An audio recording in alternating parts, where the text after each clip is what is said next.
ఎన్నికల ముందు కూటమి ప్రభుత్వం బీసీలకు, ఎస్సీలకు, ఎస్టీలకు 50 సంవత్సరాలు నిండి ఉంటే 4,000 రూపాయలు పెన్షన్ ఇస్తామని చెప్పారు కదా. ఈ రోజుకి కూటమి ప్రభుత్వం ఏర్పడి 20 నెలలు అవుతుంది కదా. ఒక్కరికైనా పెన్షన్ ఇచ్చిందా?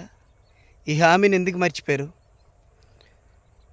గౌరవనీయులు ఉప ముఖ్యమంత్రి పవన్ కళ్యాణ్ గారు ఈ హామీని మీరెందుకు మర్చిపోయారు? దయచేసి సమాధానం చెప్పాల్సిందిగా, మీరు గుర్తు చేయాల్సిందిగా నా హృదయపూర్వక మనవి. ఇప్పుడు ఏమంటుంది కూటమి ప్రభుత్వం?